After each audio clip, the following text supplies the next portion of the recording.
मैं तो इंडिया का नहीं लेकिन नेपाल के होते हुए भी आपके जो केसरिया बौद्ध स्तूप देख रहा हूँ, ये मुझे देख कर के बहुत अच्छा लग रहा है। और वहाँ राजाओं में विवाद पैदा हो गया कि यह जो भगवान बुद्ध हमारे हैं वो कहा कि मेरा है। यस्मूले निस्वान सावरी विजय कपत्तो संबोधपात पई में हेत महाबोधि लोकनाथन पूज्यता अहम पितेन वसामी बोध। नमस्कार, प्रणाम। आप लोगों का बहुत बहुत स्वागत है हमारा चैनल में। मेरा नाम सोनू देव। आज हम पहुंच चुके हैं केसरिया में, केसरिया स्तूप पे। मैं आपको बता दूं कि केसरिया स्तूप हमारे पूरे भारत का नहीं, पूरे विश्व का इतिहास है। तो आइए, यहाँ पर जितने भी लोग हैं यहाँ पर मौजूद हैं। भंते जी हैं, दो भंते हैं, बौद्धाचार्य है जो बिहार के प्रथम बौद्धाचार्य है, एडवोकेट राजदेव बौद्ध। तो सर, आप लोग का बहुत बहुत स्वागत है हमारे चैनल में। तो सर, सबसे पहले ये जानना चाहेंगे कि जो इतना ऊंचा स्तूप दिखाई दे रहा है, तो इसका क्या इतिहास रहा है? सबसे पहले मैं तथागत के कदमों को मैं वंदन करता हूँ, उनके चरणों को मैं स्पर्श करता हूँ जिस मिट्टी पर उनका चरण पड़ा। स्तूप एक प्रतीक है भगवान बुद्ध के मरणोपरांत उनके यादगार में कई सम्राट अशोक जैसा कई राजा जो है उनके जब दाह संस्कार किया गया कुशीनारा में, और वहाँ राजाओं में विवाद पैदा हो गया कि यह जो भगवान बुद्ध हमारे हैं वो कहा कि मेरा है, मेरा अधिकार बनता है। तो उस समय द्रोण नाम के एक ब्राह्मण थे, उन्होंने झगड़ा को समाप्त किया और एक कटोरा था, उस कटोरा से राख जो बचा हुआ था कई भागों में उन्होंने बांट करके संतुष्ट किया राजाओं को, और सभी राजा वो ले आकर के राख उन भगवान बुद्ध के नाम पर स्तूप बनाए।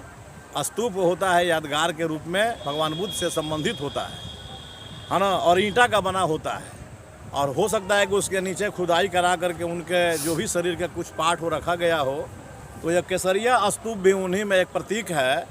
ऐसा सुनने में आता है कि भगवान बुद्ध ने 3 माह पहले वैशाली में घोषणा किया था कि आज से मेरा महापरिनिर्वाण 3 माह बाद होगा। और तो बहुत लोग वैशाली से इनके साथ चला है, बहुत लाखों की संख्या में जो भगवान बुद्ध चलते थे तो कर्मा बन जाता था। वैसे महान हस्ती थे। और यह जगह है कि जहाँ से वैशाली के लोगों को कहा कि आप लोग जाइए अपने अपने घर, हमें छोड़ दीजिए जाने के लिए। तो उनका जो भिक्षा पात्र प्रिय होता जिसमें खाना मांग कर खाते थे वो वैशाली के लोगों को दिया। और उसी भिक्षा पात्र के प्रतीक के रूप में जहाँ से भगवान बुद्ध का साथ छूटा, ये चले गए कुशीनगर और चले गए वैशाली।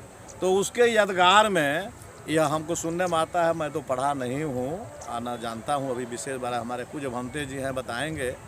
तो उन्हीं के प्रतीक के रूप में केसरिया स्तूप बना हुआ है जो आज जीर्ण शीर्ण स्थिति में है। बाउंड्री तो हुआ है, लेकिन मैं भारत सरकार, बिहार सरकार, उत्खनन विभाग के सारे वरिष्ठ पदाधिकारियों से मैं मांग करता हूँ कि अन्य देशों को देखिए कि भगवान बुद्ध के थोड़ा याद को कितना वो चमकीला बना दिया।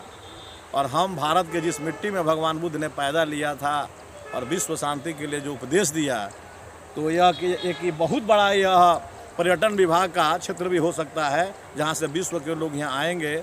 और बिहार सरकार को बहुत आर्थिक उगाही होगी उसके माध्यम से।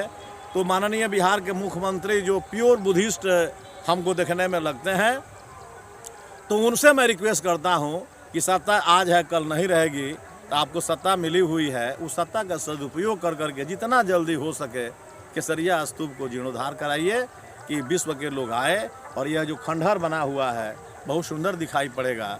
इन्हीं चंद शब्दों के साथ मैं राजदेव बौद्ध, बिहार के प्रथम बौद्धाचार्य, सीवान जिला का रहने वाला हूँ। मैं सभी उपासक उपासिकाओं को जो भी मेरे बात को सुन रहे हैं उन सभी को मैं बहुत इस आपका केसरिया स्तूप के प्रांगण से मैं हार्दिक वंदन करता हूँ।